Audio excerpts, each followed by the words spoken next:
اس میں ہے وفی القلوب محفوظ، قرآن کریم اللہ کا کلام ہے، مصحف میں لکھا ہوا ہے اور دلوں میں محفوظ ہے۔ اب یہ قرآن دل میں محفوظ ہوتا ہے یا دماغ میں محفوظ ہوتا ہے؟ دماغ میں ہے یا دل میں؟ بعضوں کا ذہن ہے کہ دل میں، اور بعضوں کی رائے ہے کہ دماغ میں، اور میں سمجھتا ہوں کہ بسا اوقات دماغ میں محفوظ چیز کو بھی عرف میں دل میں محفوظ ہونا کہہ دیتے ہیں۔ قرآن کریم کو دیکھیں تو قرآن کریم میں ہے لہم قلوب لا یفقہون بہا، ان کے پاس ایسے دل ہیں جو سمجھتے نہیں ہیں۔ اس سے معلوم ہوتا ہے کہ سمجھنا دل کا کام ہے اور محفوظ رکھنا دماغ کا کام ہے۔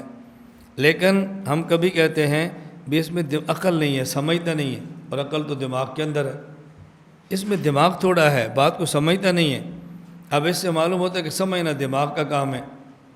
اس کی جو ہمیں وجہ سمجھ آتی ہے نا، دیکھو آدمی سنتا ہے تو پھر سمجھتا ہے، اور سنتا کان سے ہے، یہ کان سے سنا ہوا دماغ کے اندر جاتا ہے۔ آدمی دیکھتا آنکھ سے ہے اور دیکھا ہوا دماغ میں جاتا ہے۔ آدمی سونگھتا ناک سے ہے لیکن سونگھا ہوا دماغ میں جاتا ہے۔ آدمی چھوتا ہاتھ سے ہے اور ہاتھ سے محسوس کیا ہوا سیدھا دماغ میں جاتا ہے۔ تو یہ جو آدمی کے 5 حواس ظاہرہ ہیں نا، سونگھنا، چھونا، سننا، دیکھنا اور چکھنا۔ چکھنا زبان سے ہے لیکن چکھ کر محفوظ کہاں ہو رہا ہوتا ہے؟ دماغ میں۔ بات سمجھنا، میں کہہ رہا ہوں 5 حواس سے آدمی جو کچھ حاصل کرتا ہے وہ دماغ کو دیتا ہے۔ اب دماغ محفوظ رکھتا ہے، اگر اس کے بعد دماغ مختلف جگہوں میں تقسیم کر دے، سمجھنے کے لیے دل کے حوالے کر دے تو کوئی بات نہیں ہے۔ اب ڈائریکٹ اس کو دماغ نے سمجھا ہے اور اس کے بعد دل کو دے دے اور یہ کہہ دے کہ دل میرا یوں محسوس کرتا ہے، میرا دل یہ کہہ رہا ہے، پھر بھی حرج کی بات نہیں۔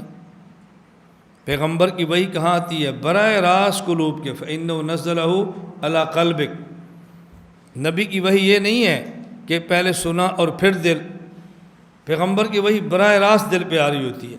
اس کا معنی ہوتا ہے کہ کان بھی سن رہا ہے اور دل کے اوپر آ بھی رہی ہے، جبریل کو آنکھ دیکھ بھی رہی ہے اور وحی کا تعلق دل کے ساتھ جوڑا ہوا ہے۔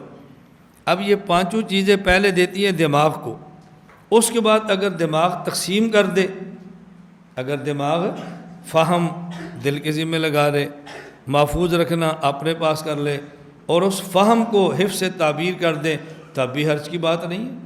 میں اس لیے کہہ رہا تھا وفی القلوب محفوظ کا مطلب کیا ہے؟ یہ الجھن میں نہ رہنا، بھئی محفوظ تو دماغ کرتا ہے اور یہاں کیسے لکھا ہے کہ دل محفوظ کرتا ہے؟ سمجھتا کون ہے؟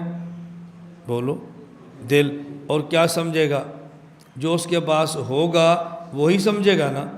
تو پہلے محفوظ دماغ نے کیا ہے، محفوظ کر کے دل کے حوالے کیا ہے، تو وہاں فہم تب ہوگا جب وہاں قرآن ہوگا بھی۔ اس لیے ہم محفوظ بھی کہہ سکتے ہیں اور مفہوم بھی کہہ سکتے ہیں۔ یہ بہت اہم بات ہے جو میں آپ کی خدمت میں پیش کر رہا ہوں، اس کو سنبھالنے کی کوشش کرنا۔